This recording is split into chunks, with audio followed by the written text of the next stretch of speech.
This is Vikings United, your ultimate destination for everything Minnesota Vikings. Bringing together the most passionate fans, insightful analysts, and dynamic creators from across Skull Nation. Get ready for deep dives, spirited debates, and exclusive insights from Coach Cody. We're celebrating our community, honoring our heroes, and fueling your fandom with Pillars of Valor coffee.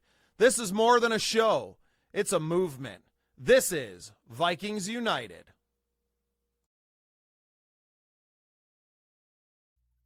One, two.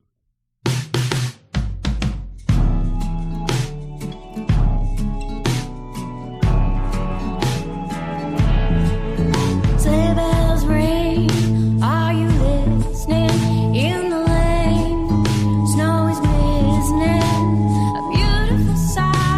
We're happy tonight, walking in a winter wonderland. Gone away is the bluebird, here to stay is a new bird. He sings a love song as we go along, walking in a winter wonderland. In the meadow, we could build a snowman and pretend that he is Parson Brown. We'll say, are you married? We'll say, no, man. But you can do the job when you're in town. Later on, we'll conspire as we dream by the fire to face unafraid the plans that we made, walking in a winter wonderland. Are you listening? Snow is glistening.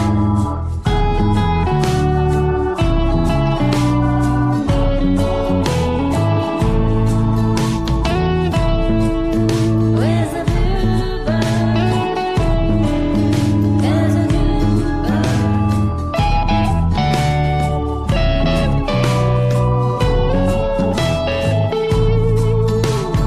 In the meadow, we could build a snowman and pretend that he is Parson Brown. We'll say, are you married? We'll say, no, man. But you can do the job whenever you're in town. Later on, we'll conspire as we dream by the fire to face unafraid the plans that we made, walking hand in hand through our winter wonderland.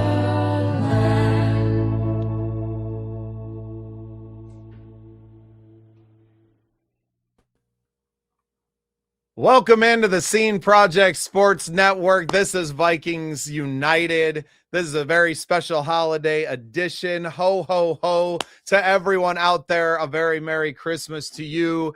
Welcome in. I am your host, Bubba Starts, and with me, as always, my co-host, Coach Cody. Cody Holmdahl, welcome to the show, brother. Merry Christmas to you, man. Man, Bubba, Merry Christmas. It's a very special time of the year, obviously, and just a time for us to get together with friends, family, close ones, and, just get that holiday spirit. So I'm starting to feel it already. Just now feeling it. A couple I days didn't late. just put this hat on for the show. I've been wearing it all day. We did some Christmas shopping today with the kids and getting out with the family today. Even though we don't have a lot of snow down here in southeast South Dakota right now, it all kind of melted off. The weather's been absolutely beautiful. It was 60 degrees yesterday. It doesn't bother me one bit, and I feel just as festive. I have no problem with a subtropical Christmas whatsoever. Maybe one year we can do a destination Christmas together when the Vikings are maybe playing on Christmas Day for an away game in, say, I don't know, Florida, Southern California. I'm okay with that. Right. Yeah, no, somewhere warm. Definitely. It hasn't been too bad over here. I would love for a 60-degree day, but I'll take 30s for right now. Yeah, well, and up in the Twin Cities, obviously, you're not just a Minnesota fan, but you live up that way. You guys have been getting pelted by snow already this season and kind of buried in. With snow comes car trouble, which I know you've had plenty of this year. We need to start sharing Coach Cody's Venmo so we make sure he gets to work and can keep doing the show. Yeah, no, that was a unexpected surprise, unpleasant one to say the least. Just yeah, Coach, how do you big. feel like your life of football prepared you for the challenges that life throws at you? I know obviously we talk a lot of ball here, Mhm. but football is the greatest game for a reason, and it's what it makes out of young men and young women who play the game, right? That it teaches you something about life with each and every week, and Lord knows we have had some lessons taught to us with this Vikings team this year. What has it taught you, just as a reflection as we come to the end of the year here? Well, I mean, like I had mentioned in our earlier conversation when it first happened, you're like, oh man, that sucks. I'm like, eh.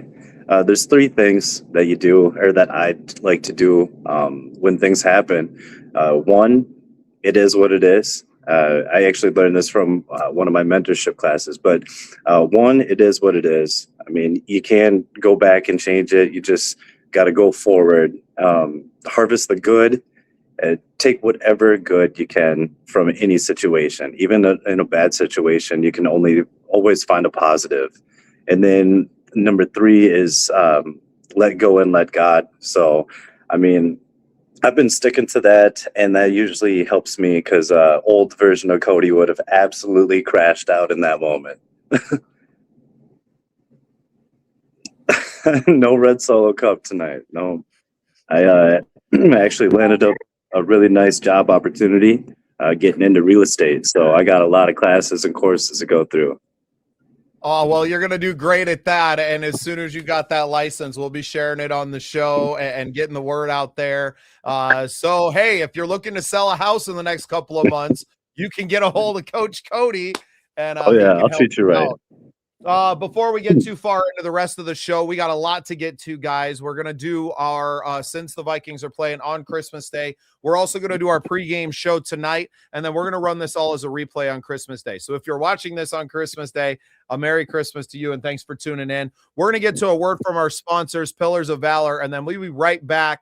We're going to talk the good, the bad, and the ugly from the game on Sunday, and then we're going to jump into our pregame coverage here as well. So right back after a word from our sponsors, Pillar of Valor Coffee. Maybe.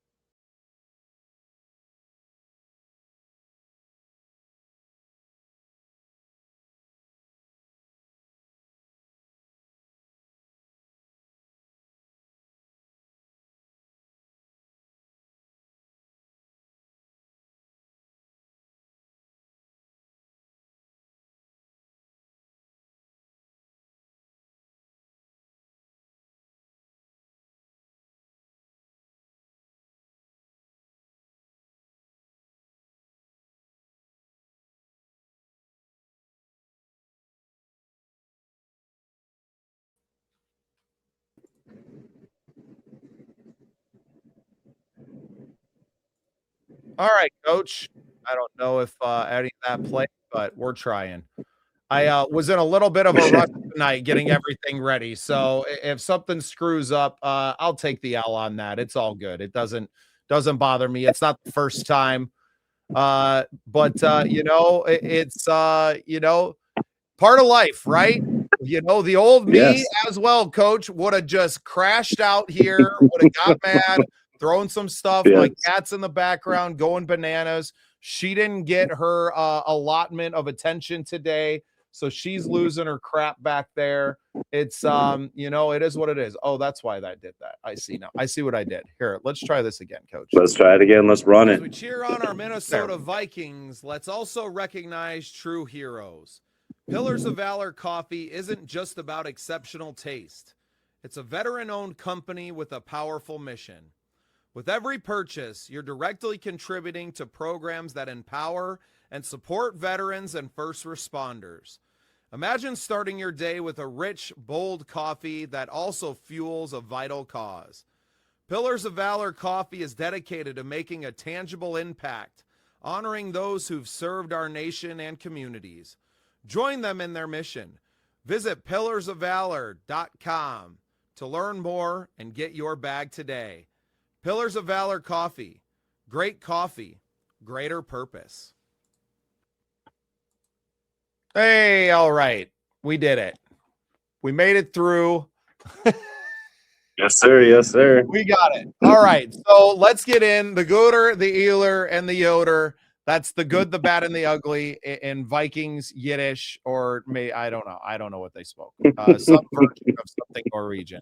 But this is our chance to kind of talk about what we liked from the game, what we didn't like, and what was just atrocious. A lot more of the latter than the former with this game against the Giants. Obviously, JJ McCarthy getting hurt there towards the end of that second quarter had a lot to do with that, Coach. But what did you like before it turned ugly? I mean, the good.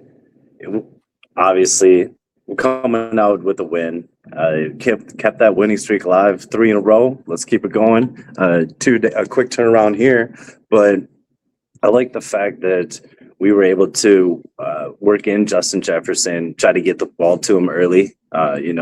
Just with a start like that and with the slow start that he has been having, it's pivotal that you do get him the ball early in games like these. Where you're going up against an opponent where it's, the lower echelon, I guess. It definitely seemed like KOC was watching the pregame show again because they were doing everything that you had mentioned off the top, right? The screens, however you could get him the ball, get the ball in his hands, and just let him go make plays. And it's not like they were not doing that the rest of the year. I'm sure there was points where they, maybe forced it a little too hard, especially in Dallas. I think you took some, you threw some balls in there that you didn't need to. You probably could have looked somewhere else. But he's one of the best. I mean, he's the best receiver in the league, if you ask me. Having watched him play in person a few times now, the amount of respect that he commands from a defense, like nobody's game planning for anything other than how do we stop Justin Jefferson, and he can still make you pay during a game. Yeah, no. And the KOC probably is watching this, and what KOC, we've been giving you a lot of grief in the earlier episodes, but you're coming around. We're growing and learning with this. You are doing the same, so kudos to you. But Jefferson. The different styles of play calls that KOC was throwing out too, with those kind of screen passes to Josh Oliver coming out, and it just looked totally different than what I've seen so far this year. So that was actually really, really nice to see. Other than that, I'd say the only other good is Byron Murphy got a pick. He finally got a pick after going crazy last year. Couldn't find one, couldn't find water if he jumped out of a boat type of thing. And he finally got one. Granted, it was off a tip, but we'll take it. Well, and so last year, if I'm not mistaken, he was playing a lot more in the slot last year, which with this defense, that puts you in a position to catch those batted balls, to, get those tipped balls over the middle of the field, and puts in a position for that. It's a little bit harder on that outside to come up with a lot of those opportunistic picks, right? And like you said, this one coming off the hands of the big tight end as he was about to get lit up by the linebacker there, got the alligator arms out a little bit, and the ball pops up in the air, and Murphy's got good hands, right? It's just he's not necessarily getting those opportunities this year playing, I don't want to say out of position, but in a much different position than he was last year, playing in more of that nickel cornerback position. Yeah, well, and then, along with that, but, when you have a year like that, it opens some eyes, and you're most likely not going to get as much attention the next year or even the next game, because everyone's seeing that you're locking down that side of the field. So I mean, just playing out of position, less opportunities coming his way. And sometimes when it's your year, it's your year. Sometimes it's not. So just it goes hand in hand. But that's probably the only good that I would have for that game. Only good. Yeah, well, and you know what? You got a quarter and a half of JJ McCarthy playing pretty well, right? And then obviously throws the ball, slams his hand into the helmet. That stuff happens to these quarterbacks all the time. Now that's restarting the whole, he's made a glass kind of thing. I mean, this happens when you're playing at a high level, and when you're a young player, you don't necessarily know how to play. I don't want to say safe, but playing a little bit differently to not put yourself in a position to get hurt. And I don't know, and maybe that's a learned trait. JJ does play with a little bit of reckless abandon out there, but maybe some of those throws, where you're coming and you're going to hit your hand there, an older player may throw it a little bit differently. They may sling out their little sidearm action there instead of throwing in a way that your follow through is going to take you right into that defensive lineman helmet like that. It's unfortunate because I thought he was playing well, showing you some things with his legs, getting in there for the rushing touchdown.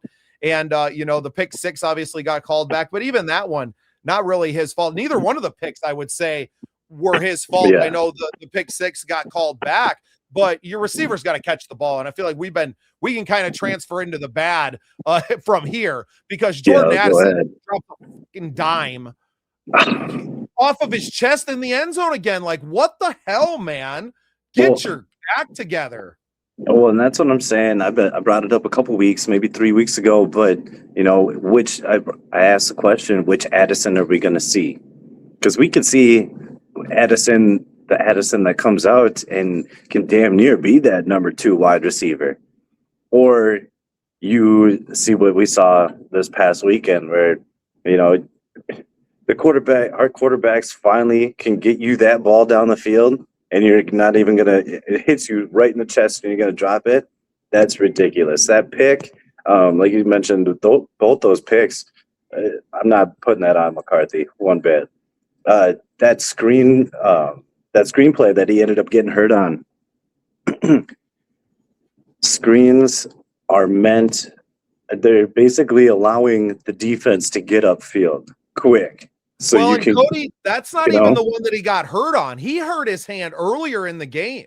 So they showed a replay where he was following through on a throw earlier in the game and actually smacks, I think it was Roy Robertson Harris, catches Roy Rob in the helmet.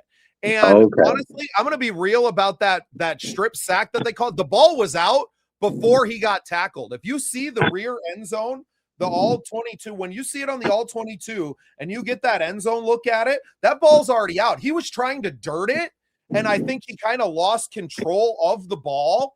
And I think if it's Tom Brady doing that, that's an incomplete pass, right?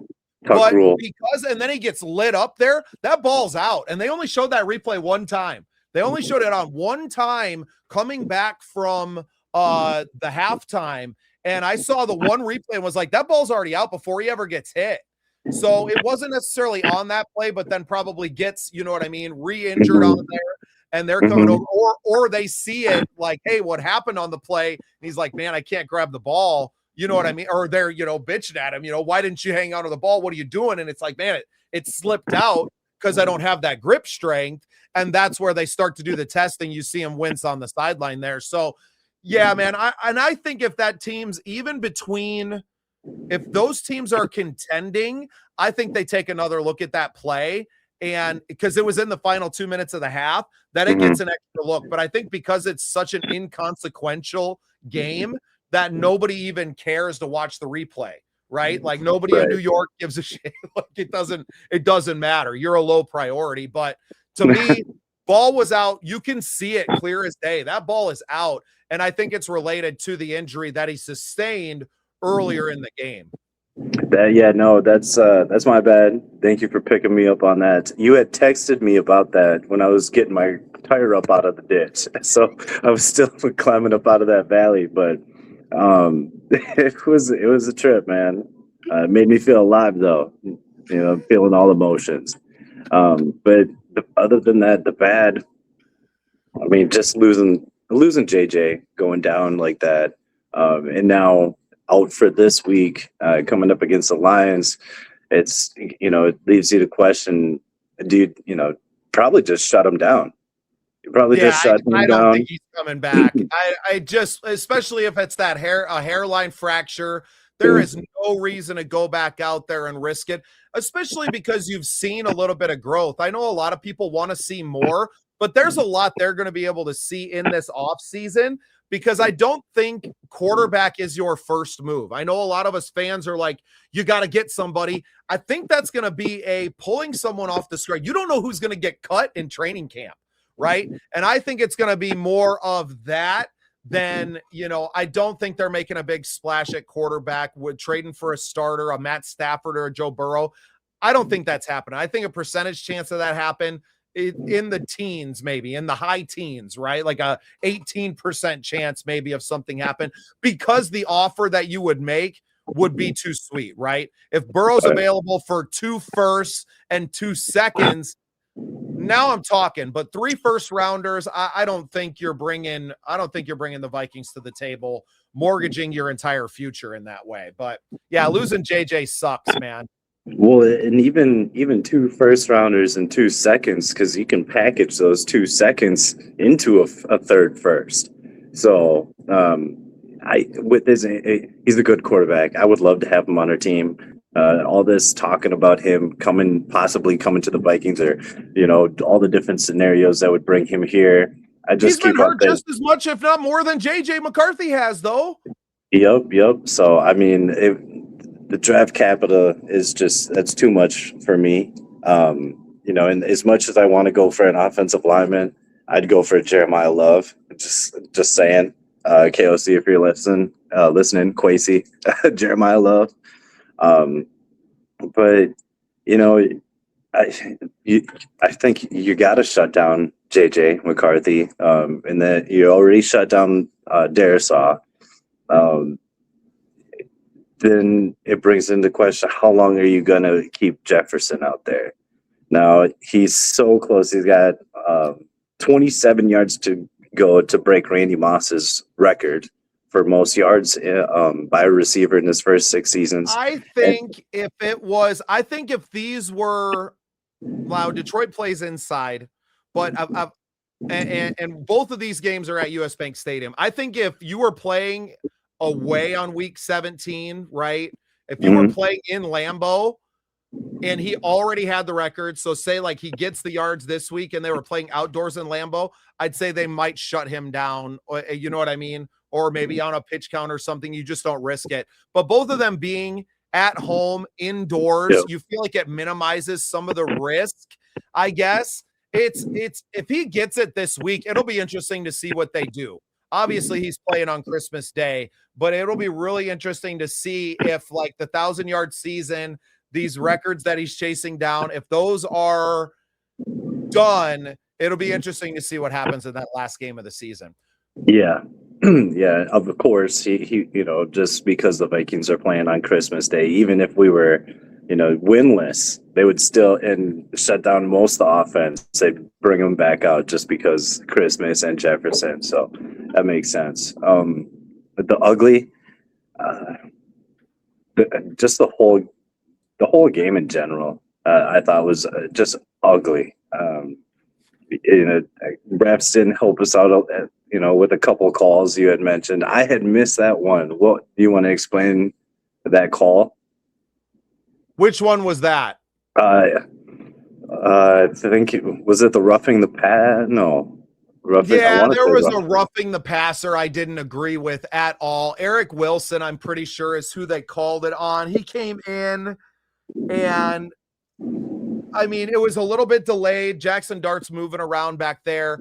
I mean, what are you supposed to do?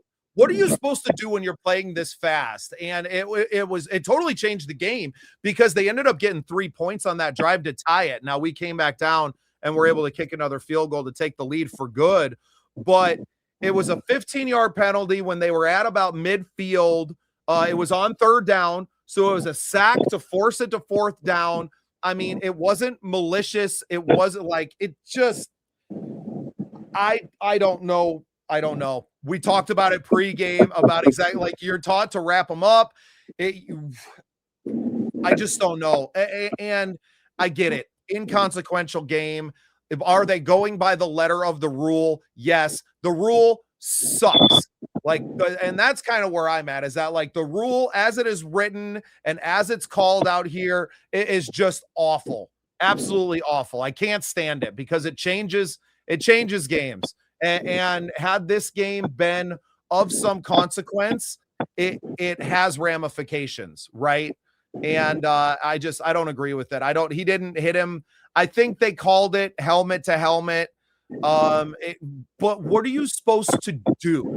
Like, that's my thing. Like, you can't help if this giant thing on your head grazes a piece of the other giant thing on someone else's head, right? It wasn't him leaning in with the head and smashing into his face. The very tip of his helmet happens to catch the face mask. What are you going to do? Like, I just don't understand. I mean, and that's why these players are professional players playing at the highest level, because, you know, even with all these rule changes and everything, they can still come out and perform and adjust to these rule changes and perform at a high level. And I mean, it's getting bad. They're probably, you know, they already got flag football as an Olympic sport. I could see them trying to take out football all in general just because of how vicious it is. But that's the game. People got to get used to it.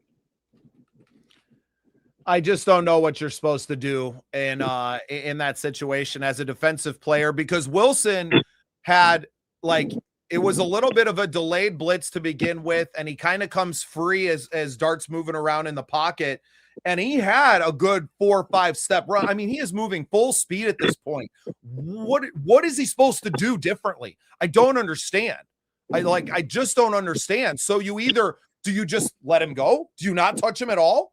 That's basically where the game's coming down. I don't know what you're supposed to do. Like, it's crazy to me. It's so crazy to me. And I mean, it is what it is. The rules are what they are. They're not changing. I do agree with a lot of them and saving these quarterbacks. I'm not saying that the rule needs to be changed, but there needs to be, I don't know. I don't know what you do about it. It's atrocious what you're doing, because of ultimately what it comes down to is that you're stealing money from these players as well, because Dallas Turner would have had like 3 extra sacks this year if not for roughing the passer. At least I think he's got called for 3 or 4, and we could probably check the stats. And if Big B were here, and a shout out to our co-host Big B, wasn't feeling well, and he's got to work at 6 a.m. tomorrow on Christmas Eve, so wasn't able to join us tonight. He said, I'm popping some sleep meds and passing out. So I was like, buddy, you do what you got to do. But it's stealing money from these young players, right? From these young men who only have a limited amount of time in the league to make that money. The difference between 3 sacks and 6 sacks when it comes down to contract time is pretty freaking big, right? So I don't know. I feel for them as players. I feel for them. Like, and as someone who didn't even really like play the game at any kind of level, right? I just don't know how you're going to go full speed and you're going to make a split-second decision that if he gets away from you and he goes and hits a big pass, everybody's looking at you and going, you fucking suck. You know, like the double standard of it is just frustrating. Well, no, that's exactly it. And that, you know, and that goes, you know, there's so many decisions that you have to make in a split second. And, you know, your reaction time, you know, if that quarterback dips his head a little bit or moves a little bit, and you don't match that, you're going to get fined. And, you know, I mean, it's no secret. Everybody's out to try to get you somehow, some way. Anytime they can get you, they're going to get you. It's not they're like, yeah, these NFL contracts are getting bigger and bigger, but the fines are getting bigger and bigger, and they're finding every possible way to slap them things on. Oh, they got Puka Nakua for rubbing his hands together. Fined him 25 grand. I know. There's gonna be something for everything. Everybody's gonna try to find something. Now, I can't speak on that because I heard about it, but I don't know all too much about whatever. But I mean, that's just ridiculous. He's not trying to do anything. We're just ball players, heat of the moment, showing emotion. Yeah, it is no, what it and is. he was told to do it by another podcaster who he was on with, and I got the whole backstory.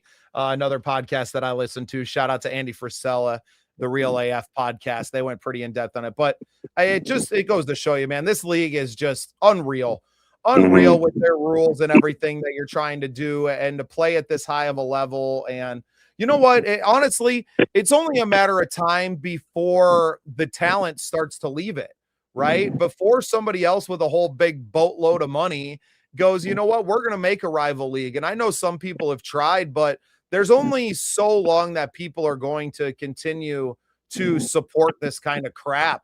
And if it ever does happen to the NFL, then they had it coming.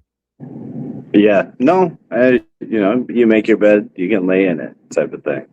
I agree with that You're also 100%. talking about, a $100 billion trillion dollar, franchise that is the NFL. So it ain't happening anytime soon, but you never know, man. It's only a matter of time before people just start tuning out. I mean, you've seen what it takes for an NFL fan base to tune out with this Vikings team, right? And the Wilfs kind of hemorrhaging money that they could have made just because the team's no longer going to make the playoffs, right? Like they're doing whatever they can to sell tickets at this point to fill up their stadium just because the team was no longer in a playoff hunt. So, I don't know how teams like the Dolphins even, stay in the league without the money share, right? Without the good teams kind of keeping the bad teams afloat. Yeah, the Wolves. I mean, you get used to playoff seasons, successful seasons, 10+ win seasons, and those home games. You're racking in money. You're able to charge top dollar because you have superstars like Jefferson. You're having a good team, good record. It's exciting football, and then maybe a playoff game. That's just added revenue, exposure to your brand throughout the year. And then when it all turns for the worst, to us, it might not seem like a lot of money, but they're losing a lot of money right now. And it is what it is, but I think it's a good, decent gesture by the Wilfs, cutting prices to the tickets like they have been. Making it possible for people to, experience a Vikings game that they might not have had the chance to do. Yeah. Anything else you want to cover on this game before we move on to our pregame section of the show? We got out of there. We got lucky. That's it. Hey, even an ugly win is a win, Coach. And this team still has a chance to win double-digit games. Like, if you would have said that 4 weeks ago, right? Like, what? Yeah, it didn't look good. It didn't look good. And we were able to, the Giants and the Washington Redskins, they're, all respect to them, but they're lower, in the standings. But we had to win that game, and we had to find any way possible to win that game. So we did. That's huge. That is all that matters. Hey, appreciate you, Paul. That's my buddy Paul Schlatthaug. He's helped us out with some editing, and Paul. I know he's going to be helping us out as this show continues to grow and move on. So a Merry Christmas to you as well, Paul. Thanks for tuning in. We're going to roll a little bit here. We're going to get started on our pregame show. So pull it back here. Give myself a little bit of a break. I need to reset. I need to let this Giants game go. and get in the mode to start talking about this game coming up on Christmas Day. So we'll be right back with our pregame coverage.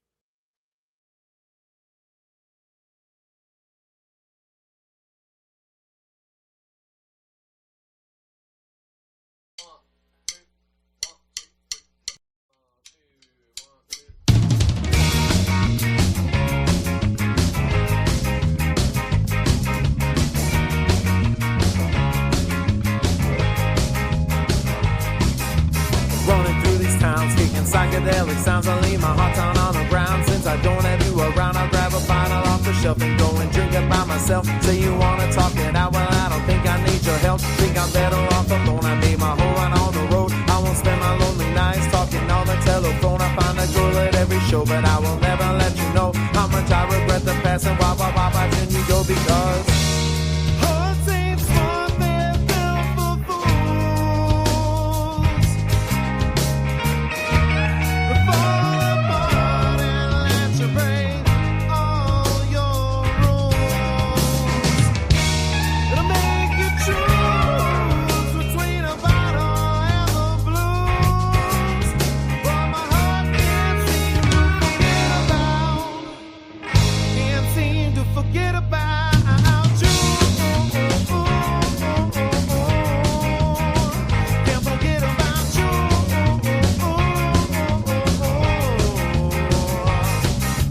Last 3 months, like a doggy on a chain, I got my heart off your leash, but you still infect my brain, so now I'm running round in circles, cause I can't forget the pain, like 1,000 shiny daggers every time I hear your name, so I have to get control of my body and my soul. I pick my heart off the floor like I had to twice before. Should've cared a little less, we should've loved a little more. Now we both regret the past as we're walking out the door, because hearts ain't smart, they're built for fools.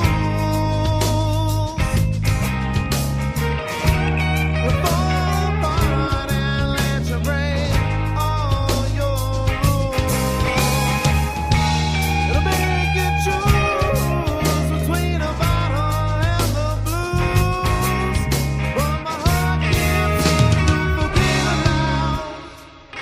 Can't seem to forget about you.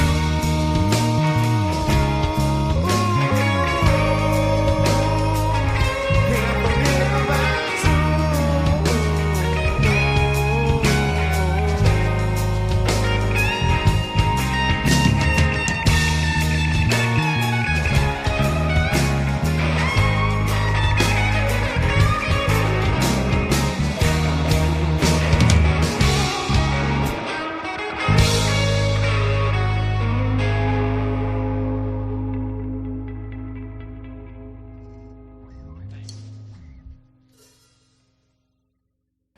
As we cheer on our Minnesota Vikings, let's also recognize true heroes.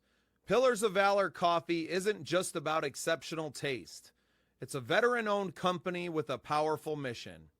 With every purchase, you're directly contributing to programs that empower and support veterans and first responders. Imagine starting your day with a rich, bold coffee that also fuels a vital cause. Pillars of Valor Coffee is dedicated to making a tangible impact, honoring those who've served our nation and communities.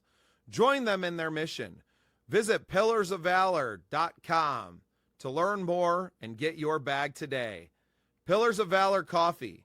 Great coffee, greater purpose.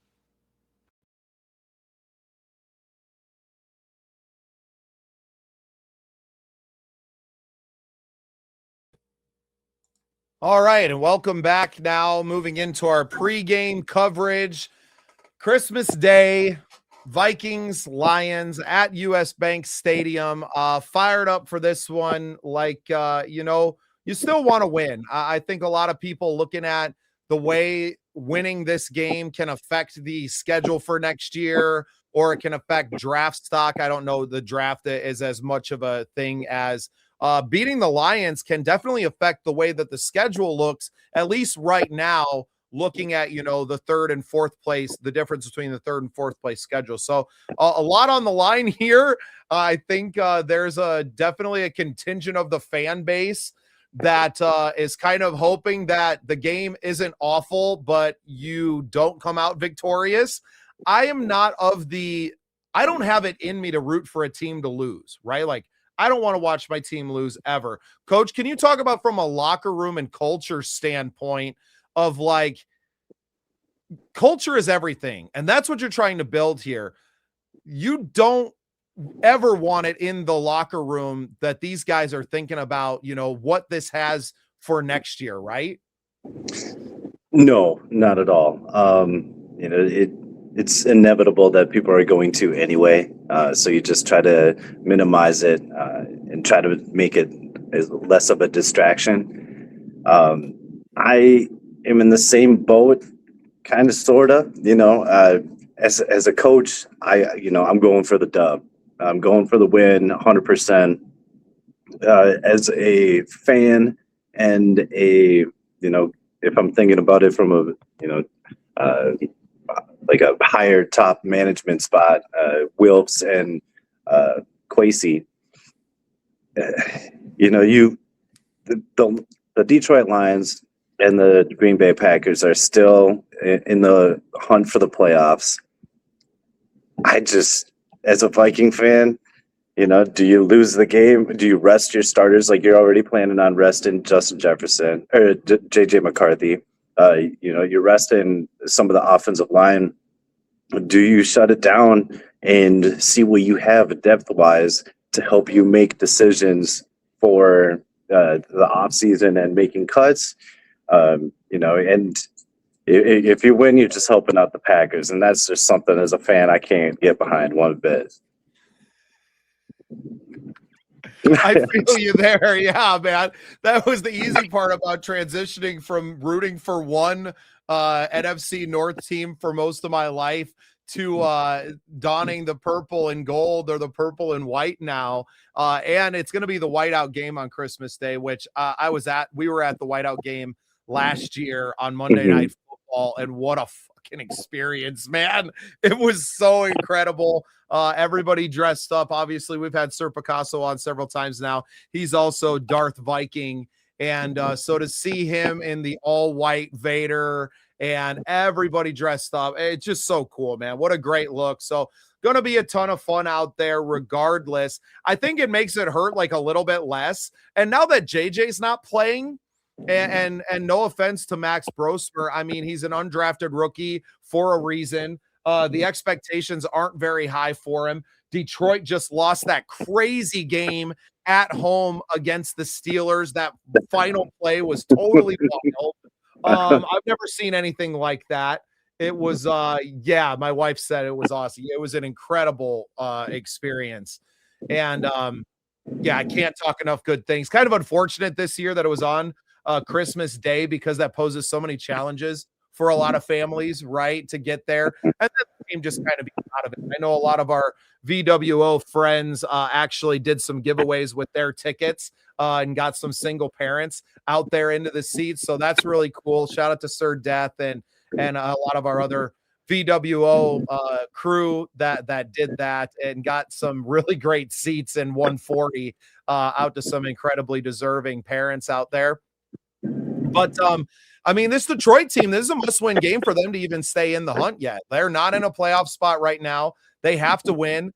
And we have a chance to really kind of end their season for a team that, we kind of owe one to a little bit.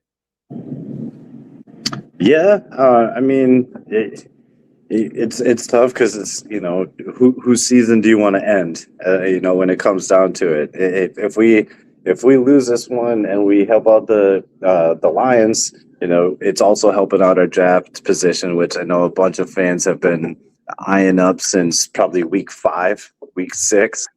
But this Lions team, both the Lions and the Packers need to win out, and they both obviously need help. The other team losing. I feel like even with Brosmer, he kind of opened up my eyes last week coming in relief. The game wasn't won. He still had to lead the team down there. Comes in for JJ McCarthy, and first drive, has a 3rd and 10 and is able to hit Jefferson for 11 yards. Was able to, pass, make throws down the field and get it to, not only make throws down the field, but get it to Jefferson. And that's what you need to do in big moments like that. I know, 3rd down, long down in distance, when you need to play, get it to the playmaker. And that's what he was able to do. He showed a little bit of, promise. And so I just hope it's not anything like the Seattle game. That's all I want. A win would be nice. Let's get 4 in a row.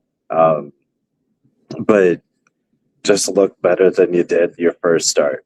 You're an undrafted rookie. Not a lot of expectation because of, not being drafted. But just show us a night and day difference between your first start and your second start. Not only for us and the team, but for himself, if he wants to stay on this team and be relevant at all, even as a backup or a 3rd string. Yeah, well, and the team looks a lot different now, right? Your play caller is going to treat this game a lot differently than he did. I think KOC kind of had his come to Jesus moment, no pun intended here at Christmas time. But he had it after that Seattle game, right? Where it made it quite evident that, like, hey, buddy, look, regardless of who's been in at quarterback, you've kind of sucked, and so I think the team looks different. We have, your number one fans in the building. What up, girl? Thanks for What up, Nicole? Appreciate you. We have, it's going to be a little bit different look. And this Detroit team, they're banged up too. We're going to get into that in our keys to the game, but they need this one. And I feel like they're going to be maybe a little bit more motivated because they don't want to go from first to worst, right? A lot of teams kind of make that other. The Bears this year in the NFC North have gone from, the 4th place team to potentially clinching the division, I think, with a win this week. So you don't want to go the opposite way. And I think a lot of people are stunned by what the Vikings have done here. They looked like we were going to be the basement dwellers regardless, especially after, week 8, week 9, and how things were trending. And now you find yourself in a position where, the big difference right now isn't draft position necessarily. It is definitely in the scheduling for next year, playing the 4th place teams in your out of conference games or playing the 3rd place teams and the teams that you're looking, because we already know, what teams that will be in those positions and how things are shaking out is, a difference between playing some really bad, traditionally bad football teams or playing some, teams that are traditionally good, but just maybe had a bad year. Right. The NFC West, I think, is one of the conferences next year and out of division games in conference that you could be playing a 3rd place San Francisco 49ers team or playing the Arizona Cardinals. Right. And I think that was that's one of the big ones to kind of circle right at this moment. But you don't know what those teams are going to be from year to year either, and injuries and when you play them in the season. So I don't like to put a lot of stock in that. I think you still have so much to show with the culture of your team. Now, is it going to maybe sting a little less if this team or, this game goes kind of, into the 4th quarter? It's been close. And then maybe Detroit pulls away, wins by a touchdown or, between, 5 to 10 points, right? Where it didn't feel like a blowout. They pulled it away at the end. Does it then sting a little bit less? I think that's okay, right? But I don't want to watch this team just go out and lay down and get the brakes beat off them on Christmas Day. That's not how I want to spend my Christmas, to be perfectly honest. Yeah, no, definitely not lay down. I think, you made up the good point. Just going out there, even if, we're losing by, like you said, a touchdown, a field goal, whatever it may be, just one score game, but just make it enjoyable, make it entertaining, just make it a game, especially for Christmas. We can't their Seattle thing, especially on Christmas. We're gonna be a laughing stock. Yeah, we've done that enough already this year. Like, Yeah. we've had enough of that. All right, Coach, let's get into the keys to the game. You sent them to me a few hours ago. I managed to get the graphics done. Every week, Coach Cody gives me 3 keys that he thinks are going to be keys to the Vikings winning. Even if we don't really want that to happen, we're still going to pretend that we're trying to win every game. So exploiting Detroit's injured and thin secondary, just looking at their injury report for this week, it is long. Ours isn't great either, just to be perfectly honest. Slow down the Lions' run game, which with that 2-headed monster back there is going to be tough. And make Goff one-dimensional, as we kind of saw if you were watching that Steelers-Detroit game.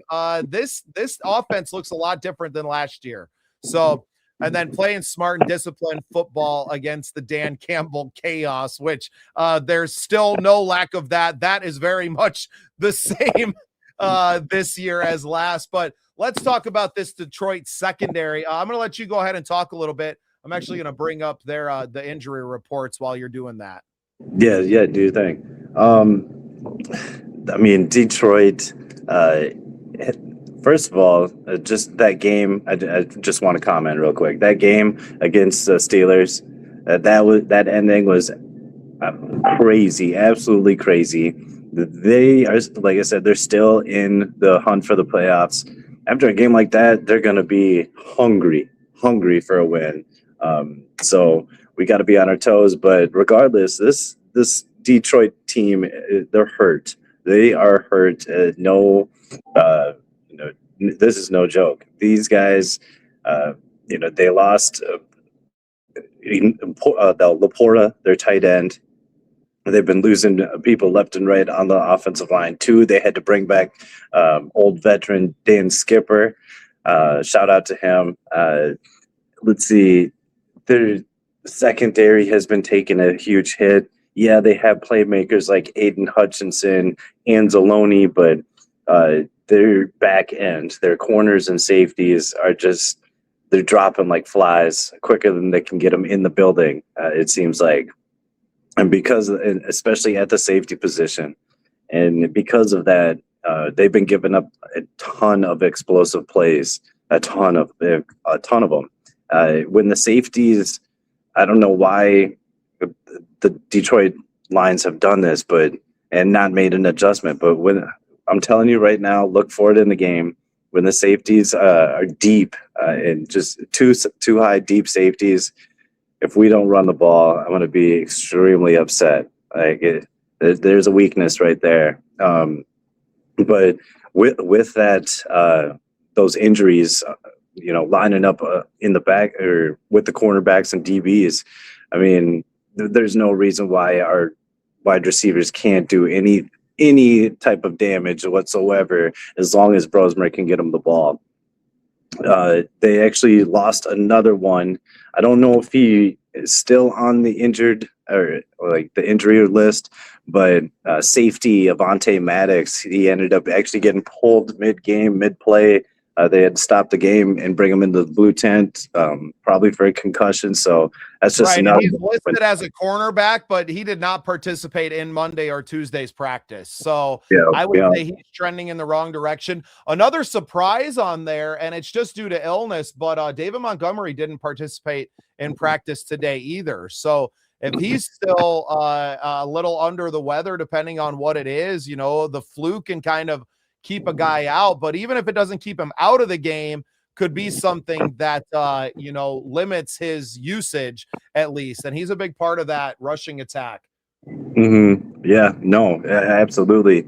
And Smokin Jer here, he's part of the NFC North trash talk cave. Another text. Send me a message on Facebook if you got me over there. Send me a message. I'll send you the link, man. Shoot me a DM. And if you want to come on for a few minutes and share towards the end of the show, we'd love to have you, man. That was crazy. The run game, the Steelers were getting messed up. And a lot of it was because they were able to get to that second and third level of the defense. And there was just nobody back there to stop them. right? That Yeah. Steelers rushing attack really took advantage. And it seemed like towards the end of the game, and that must have been after Maddox got pulled out, and you're putting people back there, with a little bit less experience, because again, coach, this as a defensive back coach, it only takes one wrong step there at a safety position. If you get sucked a little too far inside and you're that last line of defense, so these NFL running backs, man, they're gone. So it's not just in the pass game that it can be an issue. It can be in that run game as well, and maybe missing a bit in that run game because you have a little bit less experience back there. Yeah, no. If we can force these safeties into making tough decisions, it's going to be. I feel like it's going to be a tough one.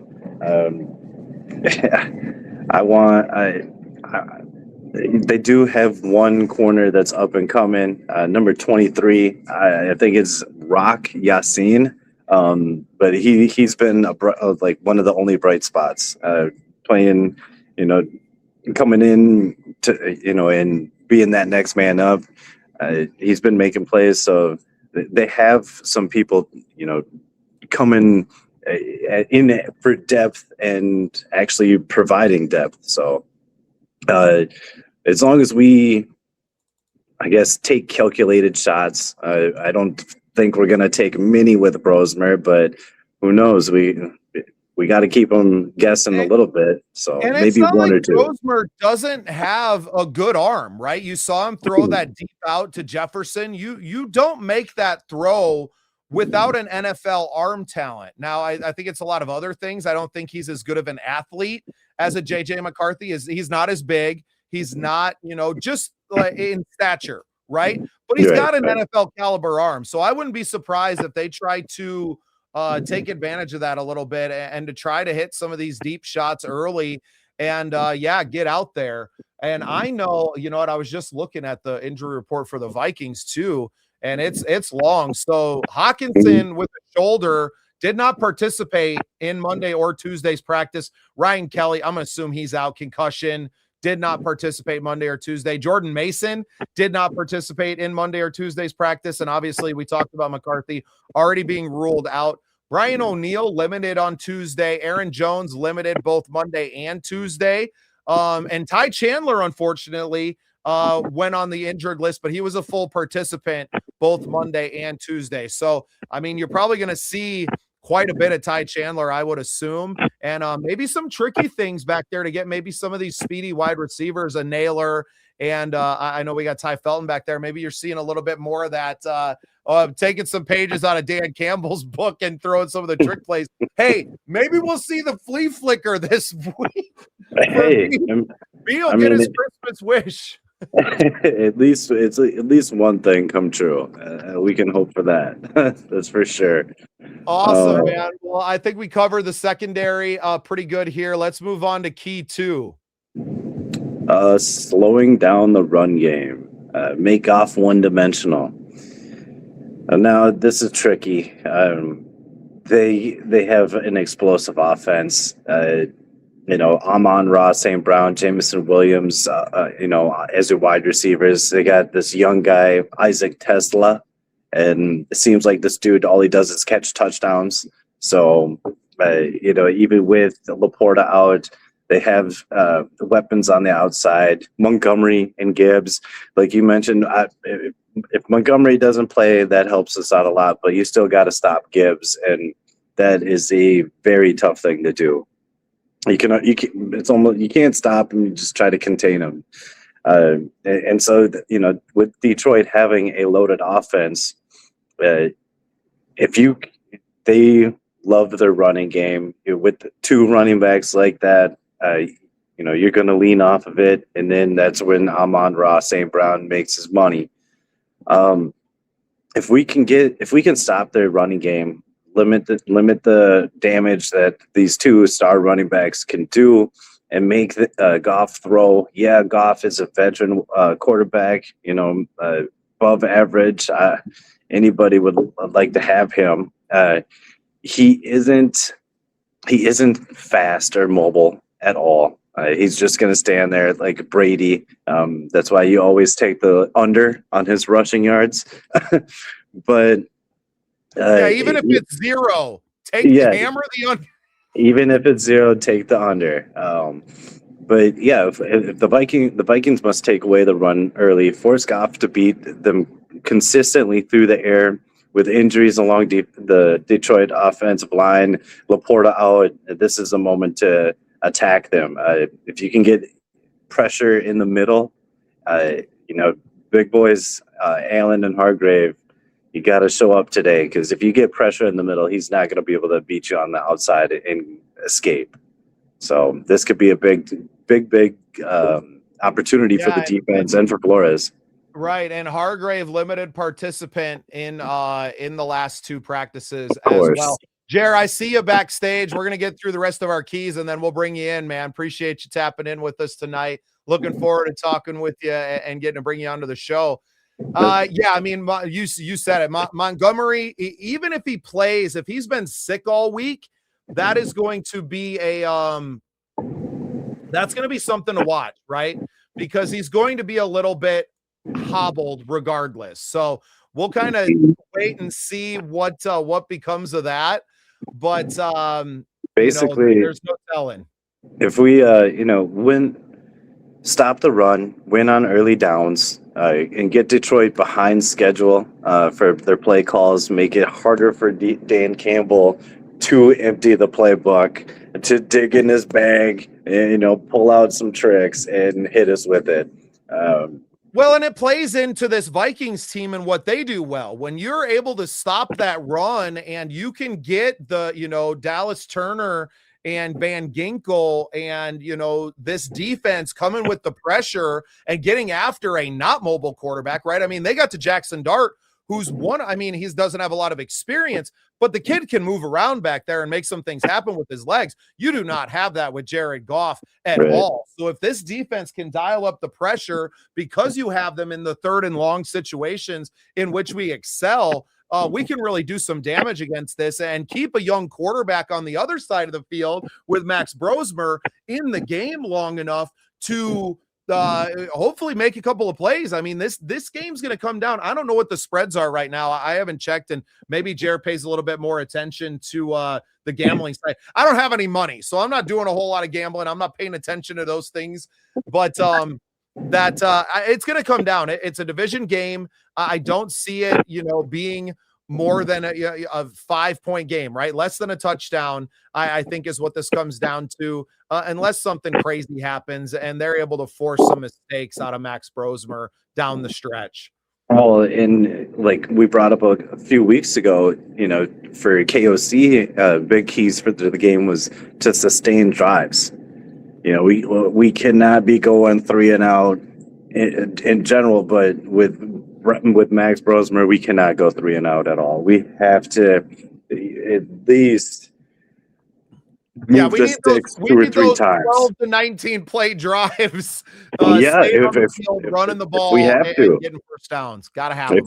If we have to, and Brosmer, like I said, he showed a little bit of something to me last week.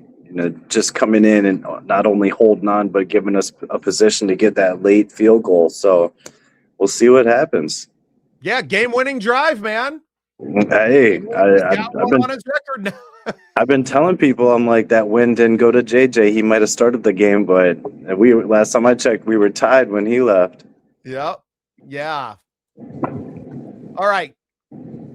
Key 3, coach, play smart, discipline football. We talked about the chaos that Dan Campbell likes to bring in really all points of the game. And we're going to get Jer on to talk about that kneecap biting Jer. Dan Campbell was bringing chaos to the team before he ever stepped onto the sideline.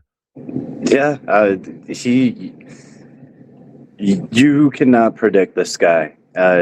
He does unorthodox things, but it works out for him. And, if it works, keep it going. He'll go for it on 4th down. It doesn't matter where he is on the field. Doesn't matter what time in the game it is, early or not. He'll dial up the trick plays like nothing. And that'll test our defense and our discipline, and just staying in the right spots, not trying to, always make that huge play, but just playing within the system. Because if you don't, it can turn ugly and embarrassing really, really quick. The Vikings got to stay assignment sound, play smart football, communicate on any motions, misdirections, trick plays. We got to make tackles in space. It's been a kind of an issue. Missed tackles, making me puke.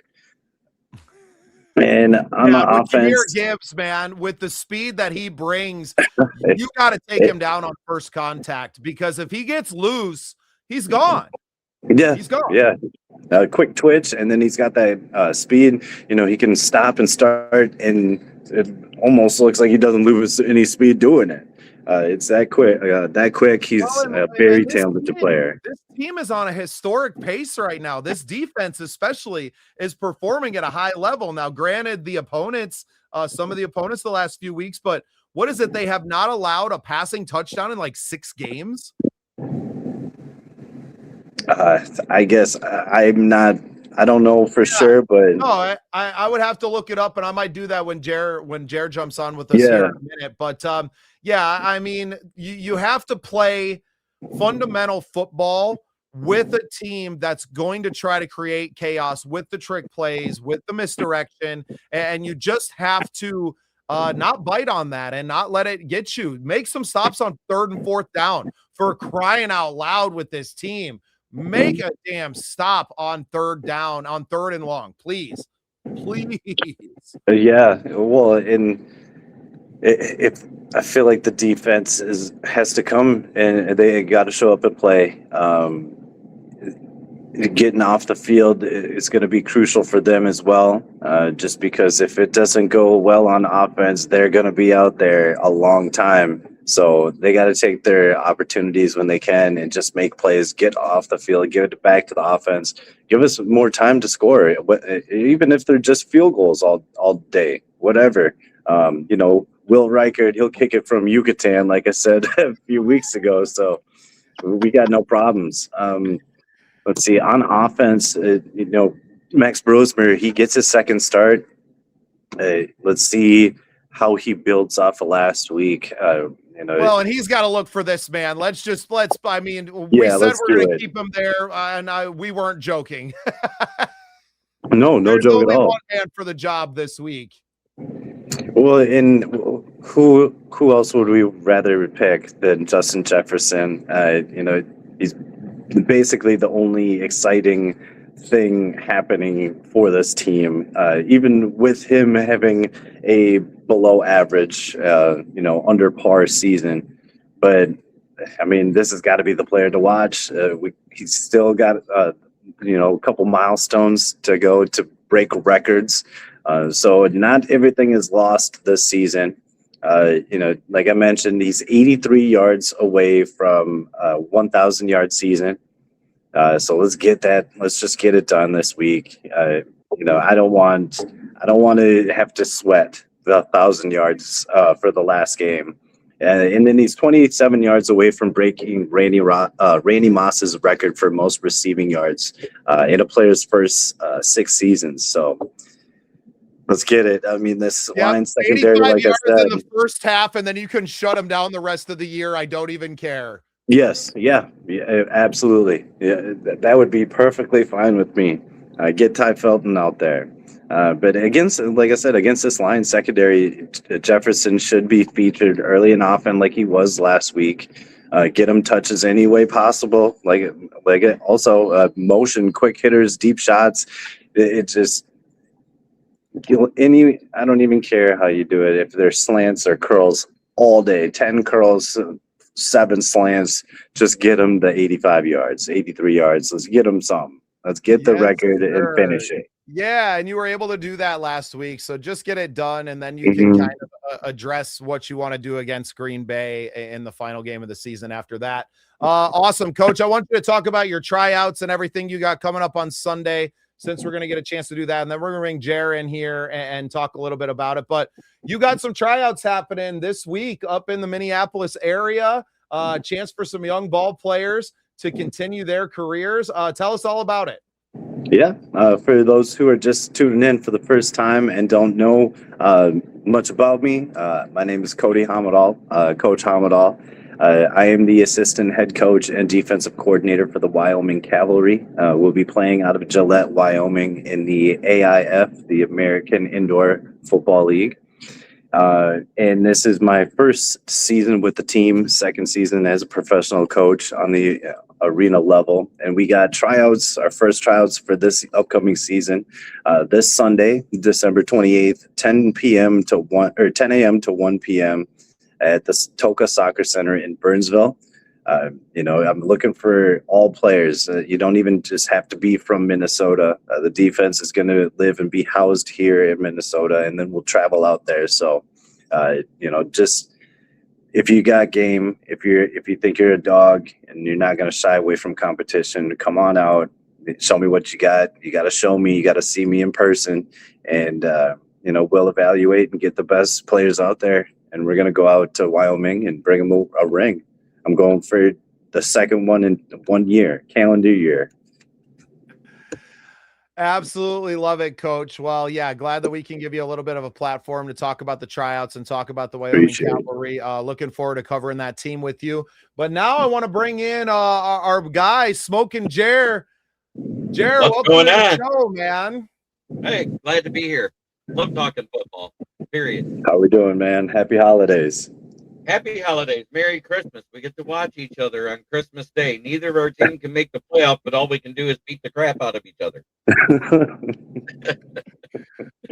Yeah, we hope that no injuries here. I think towards the end of these Amen. seasons, you hope that you don't see any big injuries from your best players. That's why we're even considering talking about shutting Jefferson down, right? You want him to get these yards and kind of break those personal accolades because they do matter, right? This Right. man is building a Hall of Fame resume. You don't want to tarnish that in any way. But also, if he's kind of got that in the bag and you're going into a essentially meaningless game in week 18, there's no reason to risk your franchise on it. There's no reason to sit him when you're playing the Packers. Well, it depends on how Matt plays this So we week. can help you guys out. No. If you're not going to set him for us, We you are don't set starting him for John them. Wolford against the Packers in week 18. They can sit Jefferson all they want to. But, if Max goes out and plays well this week, it'll really speak to what they try to do. Do they want to play spoiler? And me and Coach talked about it earlier in the show that none of these guys, it's just not the culture around this Vikings team to lay down. I know, Right. Around some really bad teams, the Browns, or, pick a terrible franchise. Arizona right now is god awful, right?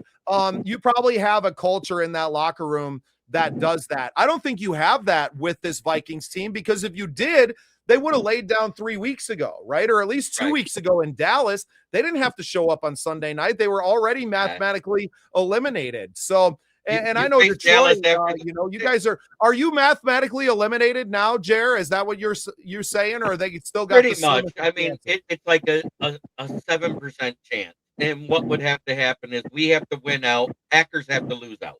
That's what it all boils down to. Because right now they have one more game, so they can't win a 10th game because they have to tie. Plus they beat them. So right. So the betting line, because I heard you ask, so I looked it up on FanDuel. Thank you. The Lions are 7.5 point favorites, and the over under is 43.5. Wow, 7.5. I mean, I think I'm still hammering Vikings to cover. I don't know if I'm picking Vikings to win this week. Money line, money line. It's minus 390 for the Lions and plus 310 for the Vikings. So basically, for every $10 you bet, you'll make $3. You know what I'm saying on the Vikings, and so it'd be 13 you'd get back. You know what I'm saying? Whereas if you bet on or 13 on top of your bet, so it'd be 23 you'd get back. With the Lions, you would actually only get 17 total. Right. Okay. Yeah, Jer. Thanks for explaining that, because I don't know what the hell any of that means. We're gonna have to bring you on every week to be our betting expert. Yeah, that plus minus gets me. That's what the money line means. That's a straight up bet, and that's how on Wednesdays when I do my NFL show, we actually Cody only speaks in wins and losses, man. yeah, I do that. I do the wins and losses every week for the entire schedule on my Wednesday night show. I invite fans of other teams, and I don't care if they're in the division. I've got Ken the Bear fan and Ken Catalone on there.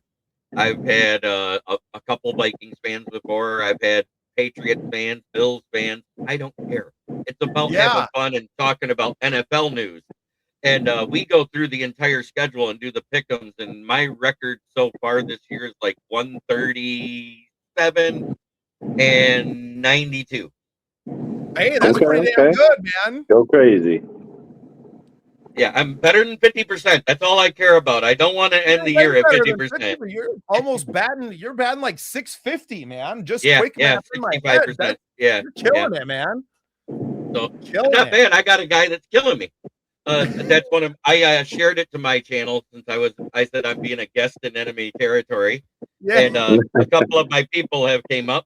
Steve, the Packer fans in there. Steve knows the policy, and Patty Grimes is actually from Grand Blanc, right down the road from me here in Michigan. Well, you might be in enemy territory, but one thing we can all agree on here is fuck the Packers. Hey man, FTP every day. Yeah. Oh, You're cool, but yeah, Steve's actually a knowledgeable fan, and we talk a lot. You know, he's not the normal Packer fan. Jer, a little bit about me too. I grew up a Bears fan, and my wife's a Vikings fan. I'm sorry. And the Bears were so god awful my entire life. I'm sorry. I got so tired of my wife talking all this trash the last few years that I said, to hell with this, man. I would much rather oh, my wife, that's my wife, Danielle.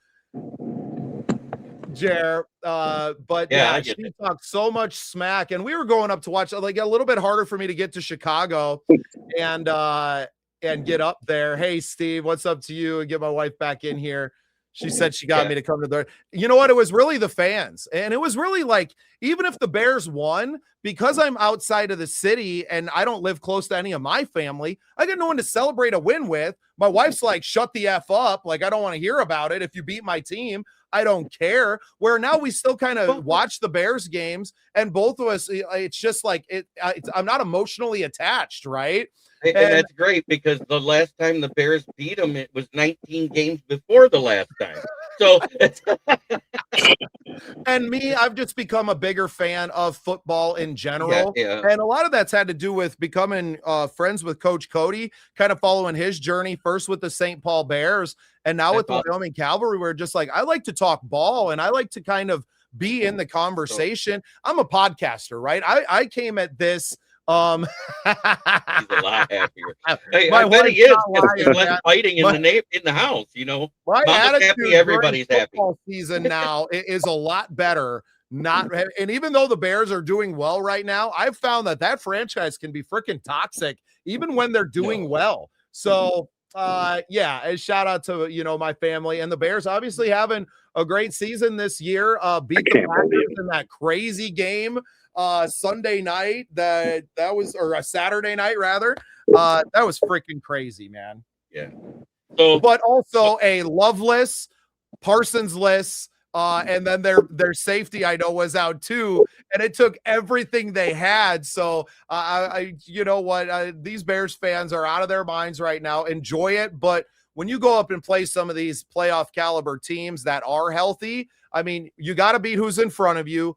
But at the end of the day, like, you got a lot left to prove and a lot to freaking figure out before you're talking about winning a Super Bowl. Hey, there you go. Steve's an all right guy. Might root for the Packers, but he's a Twins fan. Hey, that's great. You know, I root for anybody but Chicago teams. That's awesome. Dude, I'm still all my other Chicago teams. All of them can go to hell. Yeah, no. I still got love for the Blackhawks, and I just grew up diehard Cubs fan. You know, really, you know, still got love for all my Chicago teams.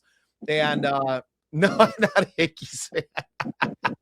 I don't call them the Yankees anymore. For a long time, I've been calling them the Yankees. But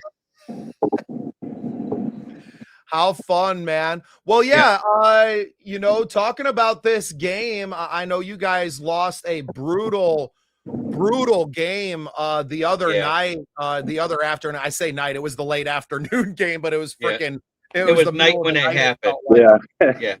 So, well, I did want to ask Cody about that because I know you probably watched the end of that game because you guys' game was done at 4:30 when ours started. That sequence, and I'm not talking about the second one, the Amon-Ra one. Yes, he pushed off a Ramsey. That was pass interference. I understand that negated that anything that happened after that. The one before, when the defender redirected Tesla into the safety and they called offensive pass interference. Oh, I agree with Rex Ryan. They got it dead ass wrong. You're initiated by a corner, pushed into a safety, and they call OPI. Jared, do you feel like that might have been a little bit of, and coach, you too, a makeup call from the OPI in the end zone going the other way just a little bit earlier in the game? The one with the DK Metcalf you're talking about, right? No, Yeah. he pushed off to the guy, came back to the ball just like Amon-Ra St. Brown. You know what I'm saying? That was the same type of play. So that is a actual OPI. You know what I mean? If you extend your arms, it doesn't matter. The one I was talking about, but man, there must have been a bunch of OPIs in this game. There was one that happened in the end zone where they were running, maybe it wasn't in the end zone, but it was a crosser, and they kind of ran that pick play, and the that giant, what's his name, Washington, the tight end, the guy that's actually a tackle. He was drafted as a tackle. Massive. Yeah, he's massive. 340 pounds. And the dude he's a runs into him that plays tight end. Get it right. He says, "Get it right. Get him." You tell him. Dude, he's 6'8", 265. Man, I know, but 6'8". He's 6'8". He was 315. He cut weight because they asked him to play. Washington was not the tight end. He cut weight from 315 to 265 to play tight end. Damn, that's some work right there. That's crazy work. Coach, there was one play where he ran over 3 DBs. They were bouncing off him like freaking bouncy balls. It was crazy. I weigh 220. I weigh 220. I would bounce off of him. Oh, did you guys see Nate Burleson on the Dan Patrick Show and what he said? I did not. What did he say? Clue us in. I don't have time to watch it right now. He said, I played 7 years in the NFL before I came to Detroit. I had 2 contracts out there. I had Minnesota, then Seattle, and then I came to Detroit. And when I got there and we were playing against Chicago and Calvin Johnson made that catch at the end of the game and they called it not a catch because he stood up and sent the ball on the ground before he stood up all the way. They said, it's different here, man. The refs have it in for us. He goes, that's when he knew. And then the playoff game that same year was the face guarding play that got picked up in the playoff game. Yeah, and he said, in my 2 years before I got injured, there was 7 game-changing calls where there was rules changed the next season because of our team. I believe it. I believe it. And so he said it 100% is the thing. It's Detroit versus the refs.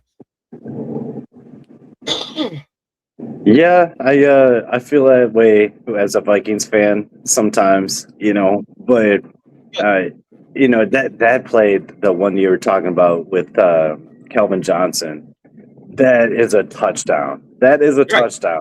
That was he caught it, got into the touchdown, got up on his knees, raised a hand, and set the ball on the ground and got up. And they said it's not a catch. It's this whole, But yet, 2 weeks later, it was wintertime in Green Bay, and I remember this play because it was Randall Cobb made a diving catch into the end zone against your Minnesota Vikings, and it was snowing. He sets the ball on the ground and makes a snow angel without ever getting up. They still ruled it a touchdown. Of course. Yeah. See, the Packers, the darlings of the NFL. Yeah, I'm just saying it. The only time the Vikings get a call is when they're playing the Lions. Oh, please don't. But Here, I got one for you. I'm going to put something in for share screen here in a second. Let me get this going. It's what Skip Bayless said.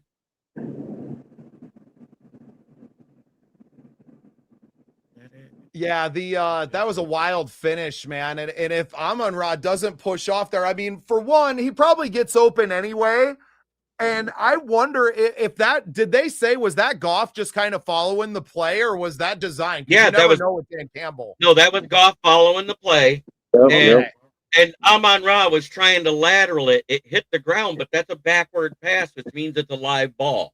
Yep.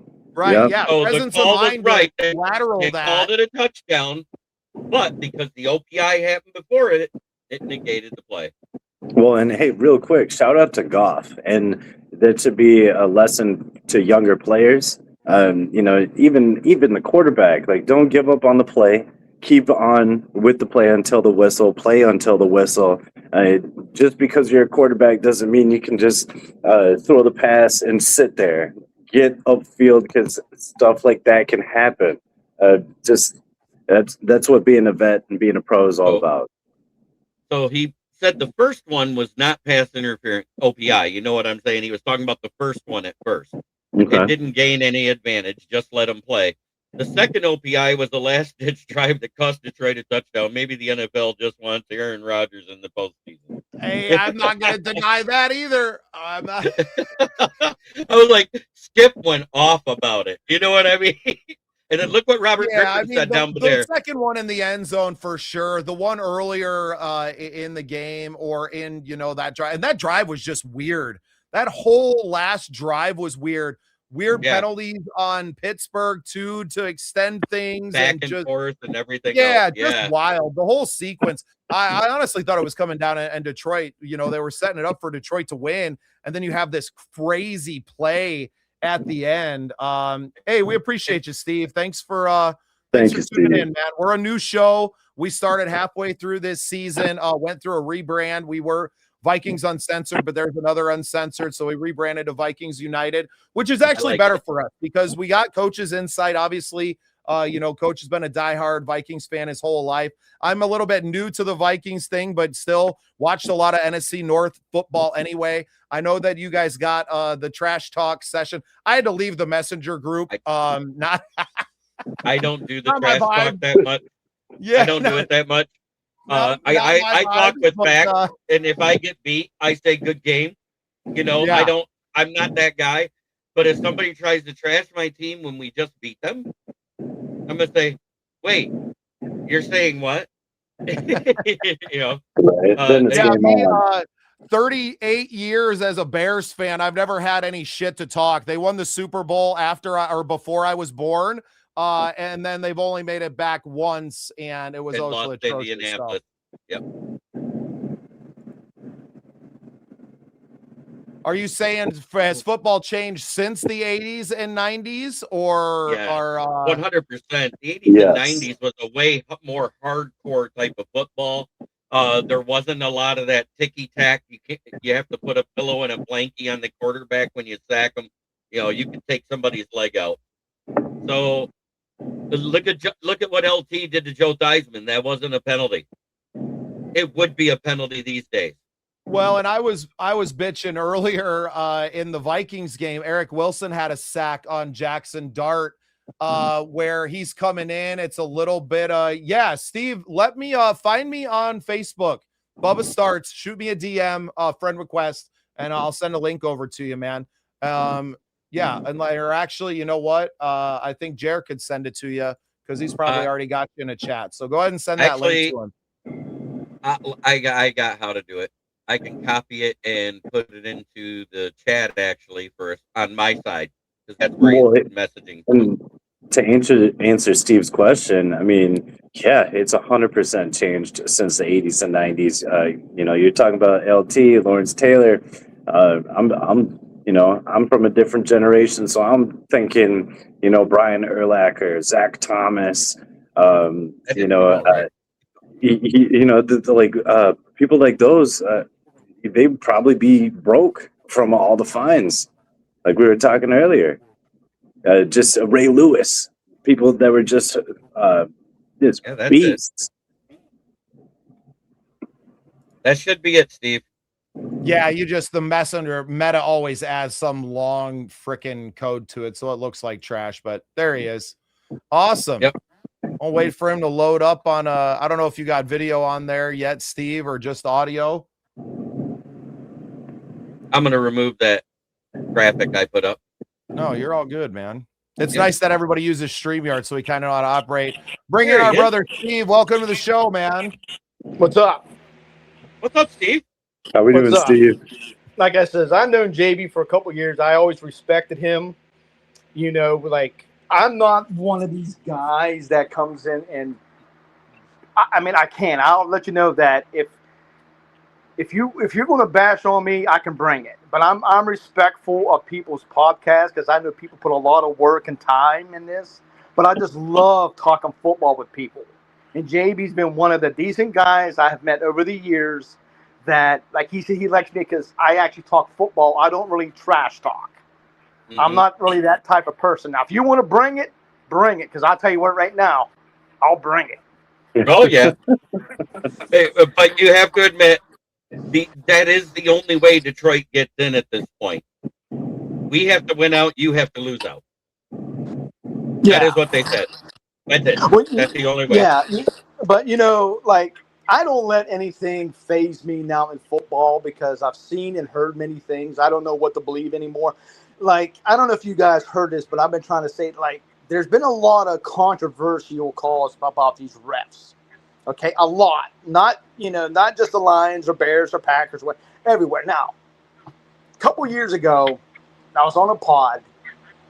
And it was said, now, JB, you're pretty good with background. You two dudes, God bless you, don't know. You guys might know anything like this. But it was said that it was in a court order that the NFL is sports entertainment. Yep. It's sports entertainment. That the refs can call the games however they want. Yep. And that's what I gathered. I mean, so if that's, it's like, I hate saying this because I think some people, get mad when I say this, but it's like almost like the WWE. Oh, Yeah. There was I remember a couple years ago, I saw where Roger Goodell made a statement. He says, the WWE let The Undertaker go 21-0 at WrestleMania, and because there's this big thing with the Patriots always winning, and now the Chiefs. And I'm like, why is he bringing up a wrestling antic when he's a commissioner of the NFL? And, it just hit me weird. But Well, he was Go basically saying we are sports entertainment. Yeah, Right. well, and the Therefore- only thing they can control really is the refs, right? The schedule kind of has a system that it follows. You can't help injuries. You don't know how that's going to go, but you want the best franchises in that position because It's that money. makes the overall product, right, more valuable. It's money, yeah, and man, it sucks to see it. Like that's my wife, Steve. She's not talking smack, but she could have a link to join the show too. She always tells me no. So until she jumps on the show to defend herself, then she'll just be on the sidelines. Danielle, God bless you. Be safe, whatever. No hard. It's all good. I Merry take a lot of Christmas. crap on. I take a lot of crap on from people. I can take it. Yep. I have my 4 sponsors that Steve loves that I do. He laughs when I do it because Except for one.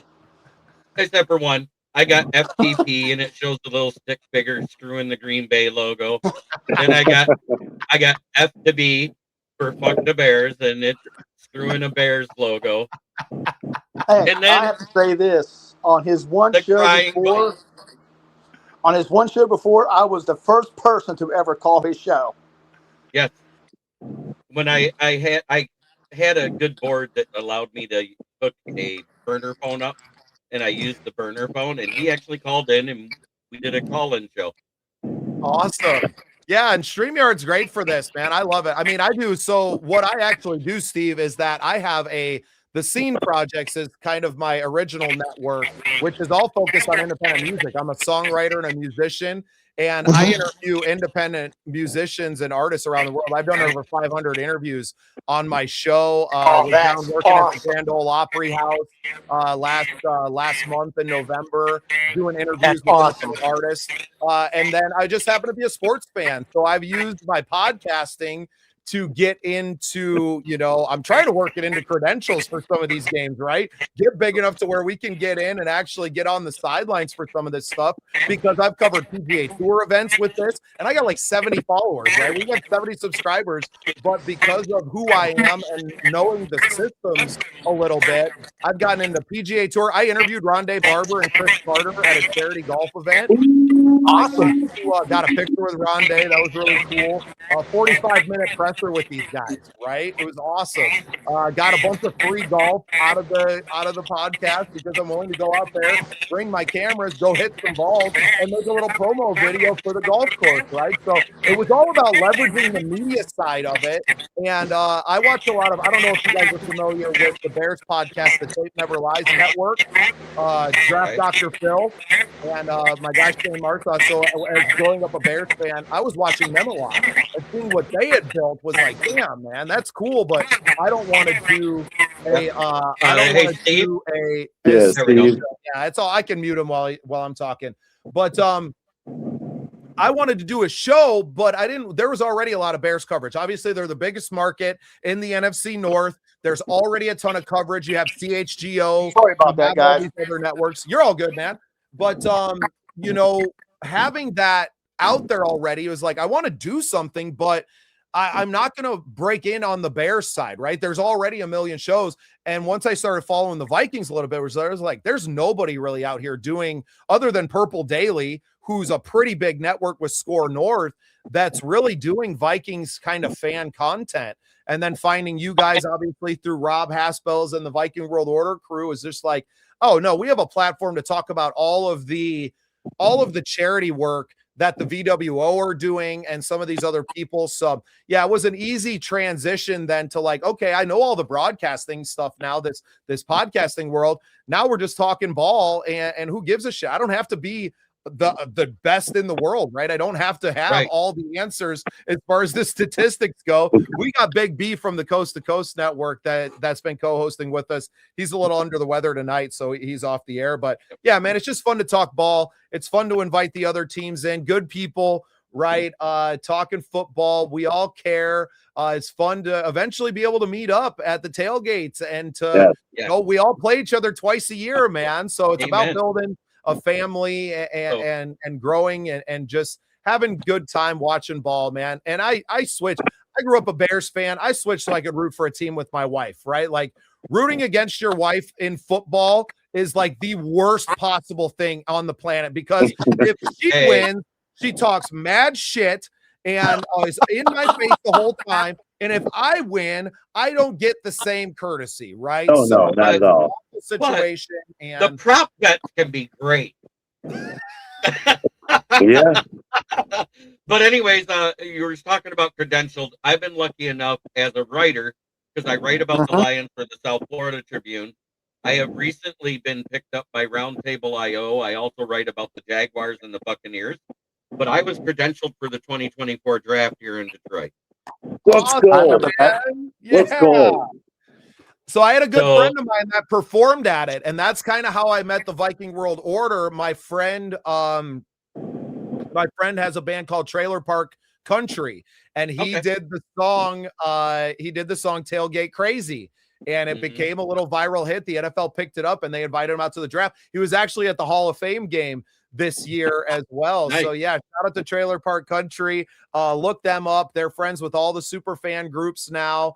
And, I've been blessed. I've been blessed to just know some people who were able to plug me in and then getting to meet the Viking World Order and going to the whiteout game up in Minnesota last year was just like, okay. And they're the closest team to me, right? I'm 8-9 hours from Chicago.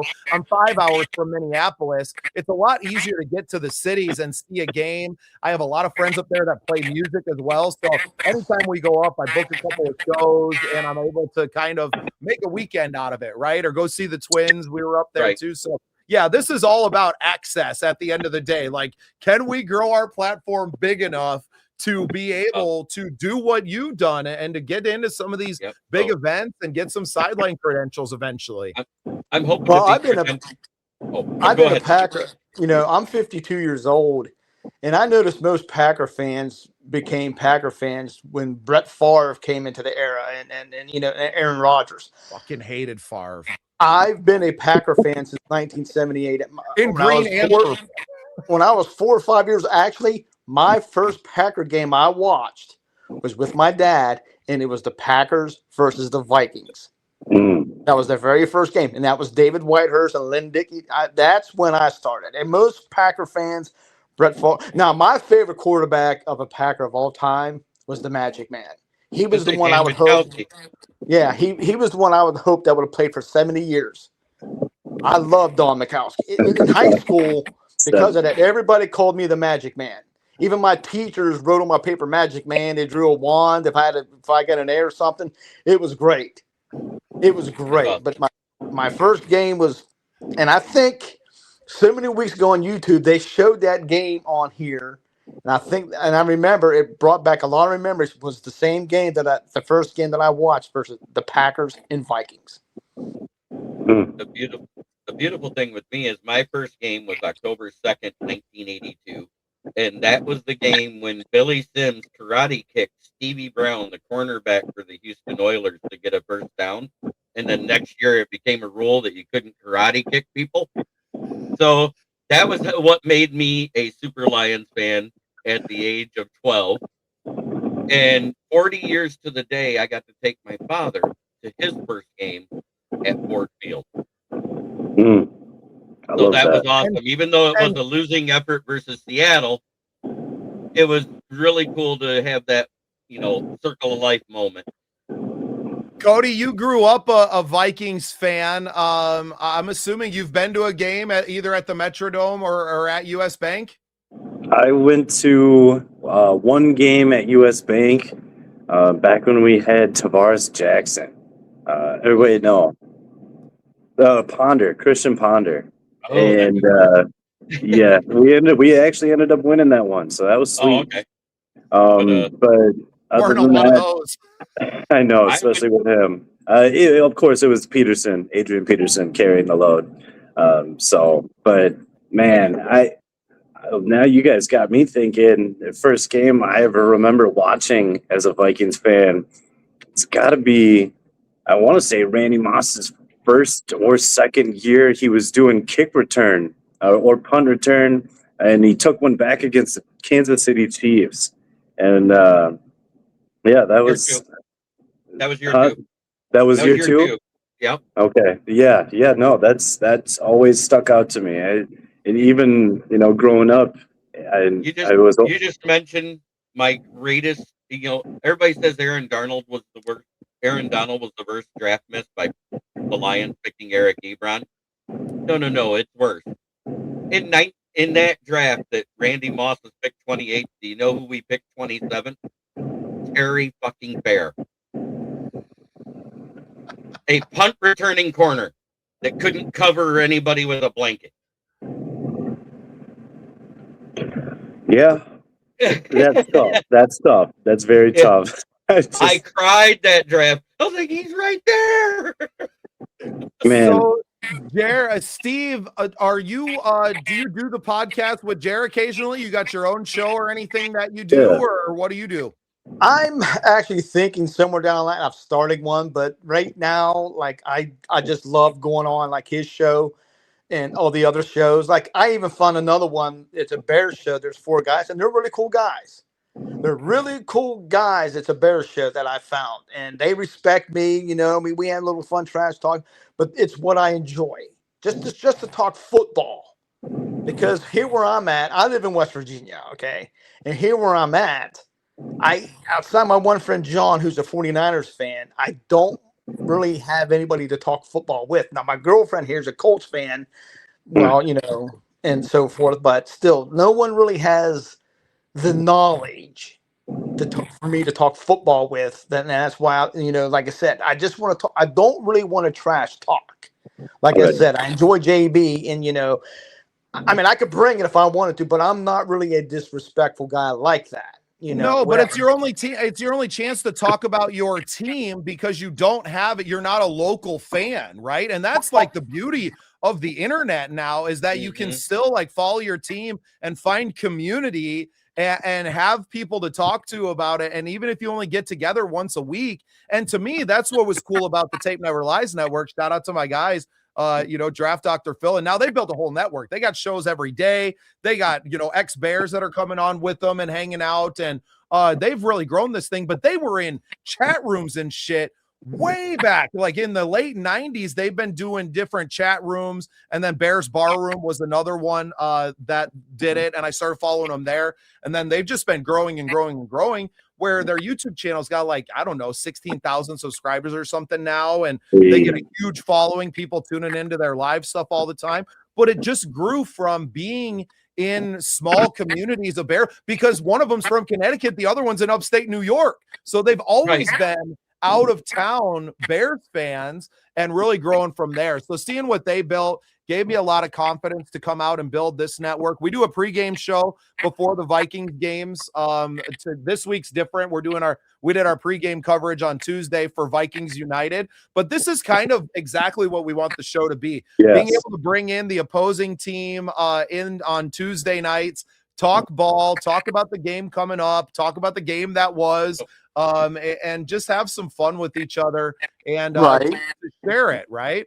Well, Well, it's like, to me, I've been on some other pods, and what I don't like is that there's like JB, he's a lot. Him, Fred, this Jimmy Jackson, he's cool. I don't like the ones that can dish it out, but can't take it. They, because if you cut now, see, they have the power. Like if you say something back, they could ban you or whatever. I mean, you. Oh, we can just mute Steve if we don't like what he's saying. Right. I'm fucking with you, Steve. If you're going to come on, okay, there has to be a little to make the pods fun. There's got to be a little hostility, little, but keep it clean. Keep it clean. Respectful. Yeah. If you can't take it, then don't dish it. So I mean, when Jim comes on, I do something for him on my channel from my soundboard. Do you mind if I play a quick sounder? No, go ahead. I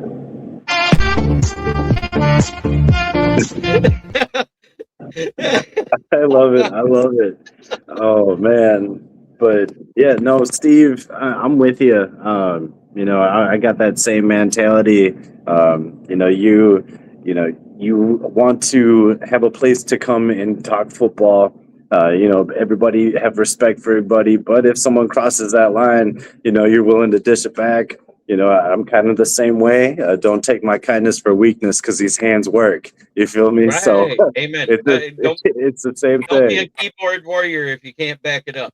Exactly. Yeah. But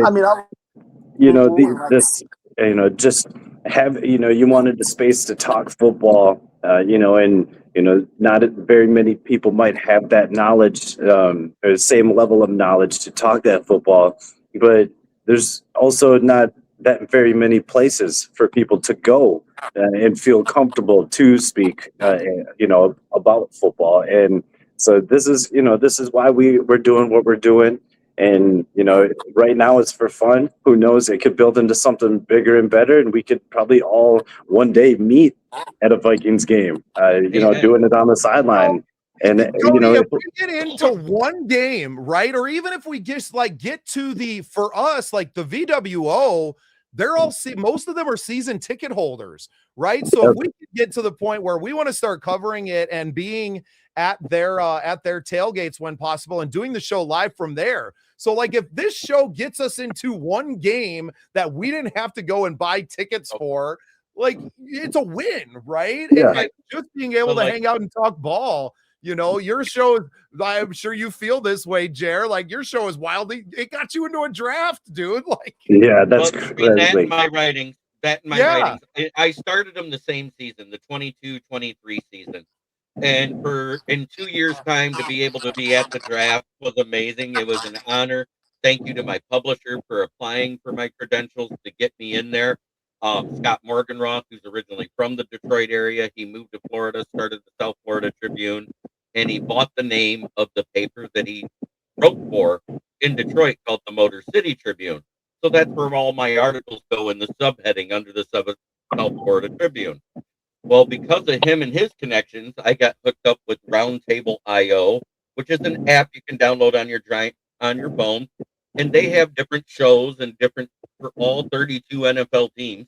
So I'm trying to break into there for the Lions too, and have my stuff go to 2 sites. Yeah, we're gonna look them up tomorrow. We'll do some writing. Say, Steve, we're getting some pretty bad feedback off of there, so I'm gonna let you go. But just a chance to say goodbye to everyone and wish everyone a Merry Christmas. Yeah. You too. And thank you. Thanks, Thanks, Steve. Steve. Man, pleasure, Steve. And Nice see to you meet again you. Don't be a sometime. stranger, man. Make sure you jump over. Scene Project Sports Network is our YouTube channel. Give us a subscribe over there, and you're welcome here anytime, man. Appreciate you, brother. What's the name of the site? Scene Projects Sports Network.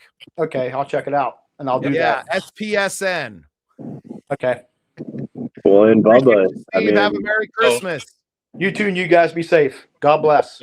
God bless, man. Happy holidays. It took me 4 years to get to where I started podcasting, to where I even wanted to be a part of a network. And the reason why is a somber one. It was February 8th, 2016. That was the infamous fail can't Super Bowl where they couldn't hold off the Patriots. And my oldest son, called me at halftime. He lived in North Carolina at the time. And he goes, "What do you think of this game?" I said, "You cannot count the Patriots out." And he said, "If that happens," he goes, "I don't care what you do the rest of your life, do something with the football knowledge you have." And I said, "Okay." He goes, "I know you're a Lions fan, so that's the route you'll go." That was the last time I got to talk to my son on the phone because he perished in a car crash that night. And so after dealing with all of that, and 4 years later, I started a page about the Lions on Facebook, and I started writing a couple game previews and game reviews. And lo and behold, I made a comment on a podcast called Inside the Pigskin that was ran by Scott Morganroth, and he was talking about the difference between Matt Patricia and Dan Campbell back in 2021. Yeah, see? He agrees with me. Take out the Packers in Week 18. But anyways, so I said, "Oh, I can give you my nicknames for him." He goes, "Throw them in there." I said, "I called Matt Patricia and Bob Quinn, Matt Patricia and Boob Quinn." And he laughed and he contacted me and goes, "You ever do any writing?" And the only game that I had reviewed that year was the Ravens game when they beat us with that, at the time, the NFL record 66-yard field goal from Justin Tucker. And I called it the greatest kick that never should have happened, and explained about the false start, the time running out, and they had no timeouts, and they didn't do a runoff and didn't call a penalty because that kick shouldn't have happened. When they spiked the ball, it was 2 seconds after the clock hit 0. And we all know, even though the time play clock is off, it's not off by 2 or 3 seconds. It's like a half a second off between the TV and real life. So, Twins fan, did you misspell Tigers? Jim, you're funny. No, Great he's stuff, from Minnesota. Give him his stuff. But so that's how I got started into the writing. I met up with through my page on Facebook. I met Jim Bordeaux, who ran Detroit Lions on the Prowl, and he passed away Thanksgiving of 2021. But he started having me on his Friday show, which was Free for All Fridays, with fans and podcasters of the show. And he introduced me to some guys, and I took over that season and helped them out. And at the end of the season, I found out they had been on for 3 years and not a new podcast like I thought, because they had 29 subs when I started, and they had 209 subs by the end of the season. I said, "I think I need to do this on my own." They said, "Oh, okay." And the next couple months later, I got my StreamYard going. I started it, and I had 100 subs the first month. I'm sitting at almost 600 now. Let's go. Let's go. So I'm trying to get Awesome, to Jim. where I'm paid. I'm trying to get to where I'm paid like everybody else, you know. Yeah, man. But you know what? But I didn't do it you're on your because I'm way. paid. I didn't want to do it because I want to be paid. I did it because I love talking football. I love my team, and I love talking sports.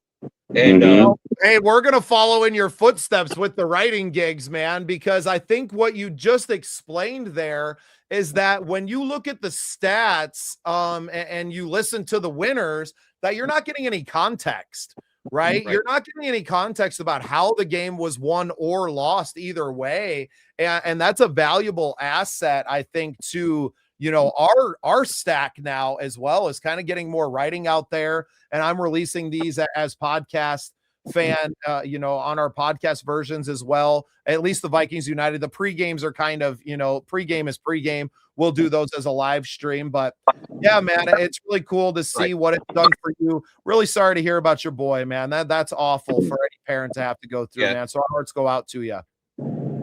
Thank you. I appreciate it. Well, fellas, it's almost 10 o'clock here in South Dakota. I think you're an hour ahead of us, Jer. Are you East Coast time? I'm in Oh, Eastern yeah, I think time. 11 I'm o'clock, about man. an hour north. Yep, I'm up this time of night. I mean, I usually work I'm not. afternoons for my day job. But thank you very much for having me on. I appreciate it. Christian Mahogany, he was awful in his first game back after the injury. I didn't expect much out of him, but he did have a backup center playing next to him, and not our starting center in Graham Glasgow, who was a full participant today. So that's good that we may have him back, because that will get some of that cohesiveness back that they just started to build on the interior goal line. Yes, she's getting tired. She's like, "Come to bed, Daddy." Yeah. She doesn't care. She's got her cats, man. She's going to bed. Well, I might be sleeping in the garage though if I don't get in there soon. Yeah, Pleasure having you on, Jer. Have a it's great, a pleasure talking. holiday. Enjoy the game. I say the same thing when I end every one of my shows, and I'd like to share it with you. It's try every day to be a better person than you were the day before. That's the only way we'll make the world a better place. It starts with yourself. I like that. Appreciate Have that. a great night, man. everybody. Hey, you too. Hey, You know have a what? good one, man. In this game, if the Lions win, I'm not going to be that brokenhearted, honestly. And at least you still got some hopes. We're mathematically eliminated, so a win for us is just playing spoiler. So Yeah, when we beat Appreciate you, the Cowboys, that was the week. I think that was the week. Yeah. But Awesome, have a guys. great night. Have a great one, Jer. Nice to meet you, man. All right. Well, Coach, that was cool to see it all come together. Our first show where we had in some other fans of the opposing team and even some other NFC North fans as well. I think that's where I'd like to see this go because ultimately you bring something to the table that not a lot of us have, which is the experience on the field, in the locker room, as a coach yourself. You see the game in a different way. And I think over time, a lot of these fans and fellow podcasters are really going to appreciate what you bring to the table. So you're kind of our ace in the hole, Coach. I appreciate you. I appreciate this opportunity. Like I said, when you first came up to me with this, I'm not comfortable. I don't like being on camera. I don't like speaking on camera, but I mean, this is an opportunity for growth. Big things can come from this, and you gotta live outside your comfort zone. So we're just gonna get bigger and better. Speaking of a platform, tell everybody about the tryouts one more time this weekend, and we'll let you get out of here and get some rest. Absolutely. I appreciate that. You too, though. So let's get it. This Sunday, December 28th, at Toka Soccer Center in Burnsville, we're having tryouts for the Wyoming Cavalry Arena football team playing in the AIF Arena Indoor Football League. And it's from 10 a.m. to 1 p.m. I'm calling all ballers, dogs, beasts, whatever you want to call yourself. If you got game and you want to come show it off and, hopefully land a spot on a professional team, getting paid to play the game that we all love, come on out, show me what you got. Let's get this ring. Awesome, Coach. Well, I hope you have a very Merry Christmas. Yes, sir. You too. We're going to have some fun watching some ball this week, and really happy to get to spend a lot more time with you. We got together on some events this year that I don't think either one of us had on our bingo card for the year. I got video of all of us together from the show up in Hinckley, which was super cool. And yeah, a couple of comments here. Jimmy, thanks for tuning in, man. We appreciate thank you, Tim. for hanging out with us. And yeah, I agree, man. I grew up a Bears fan. I've seen how toxic that fan base can be. I still love a lot of them. Some of them are family to me, but I really appreciate, I think what it is that the Vikings and Lions and the Bears fan base has been awful for so long. They've been living on 85 for fucking 40 years now. But the Vikings and Lions, like the teams were so historically it was so many tough seasons, right? Vikings never having, won a Super Bowl, got some NFL championships, right? But no Super Bowl. That it just brings a different breed of fan and just nicer people, right? Upper Midwestern people are different. Nicole here giving us the strong. Thank you, Nicole. Appreciate you tuning in.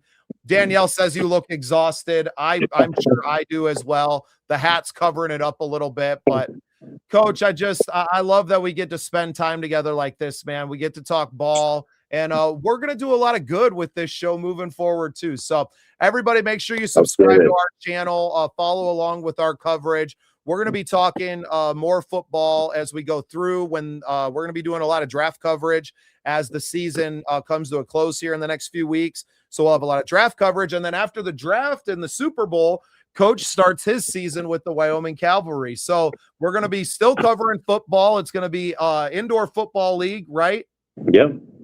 Indoor football league. So so faster, more intense. And yeah, it never stops here. So make sure you give us a follow. Scene Project Sports Network. We're gonna have some great golf stuff that we'll be doing during the summer as well. So, Coach, I'm gonna be trying to get us on a bunch of golf courses in the summer here too. So, a Merry Christmas to you, Jimmy. Thank you, brother, for tuning in. We appreciate you. Yes, sir. And hey, it's gonna be a fun one on Thursday, no matter what.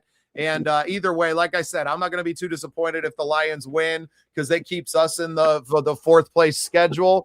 But it gives us an opportunity to go out and still spoil the Packers season to finish the season too. They got a tough one against the Ravens this week. So that Ravens team still kind of clawing at their playoff chances. Everybody, this has been Vikings United here on the Scene Project Sports Network. We appreciate you all. Coach Cody Hamadal. I've been saying your name wrong for a while. We live in Bon Homme County, which is Homme. So I've been saying Homedal. It's not right. It's Hamadal. I apologize, Coach. No worries. Thanks for tuning in and joining the show tonight. We appreciate you, man. Make sure you guys go check out our sponsors, Pillars of Valor Coffee. And you know what? I'm actually going to switch up our closing video to that. So we give them a little extra play just because they're doing so many great things as well. Appreciate you, Coach. Have a Merry Christmas. Get that car fixed, and we'll see you soon. Merry Christmas. Have a good one. Love you all. Have a Merry Christmas. As we cheer on our Minnesota Vikings, let's also recognize true heroes. Pillars of Valor Coffee isn't just about exceptional taste. It's a veteran-owned company with a powerful mission. With every purchase, you're directly contributing to programs that empower and support veterans and first responders. Imagine starting your day with a rich, bold coffee that also fuels a vital cause. Pillars of Valor Coffee is dedicated to making a tangible impact, honoring those who've served our nation and communities. Join them in their mission. Visit pillarsofvalor.com to learn more and get your bag today. Pillars of Valor Coffee. Great coffee, greater purpose.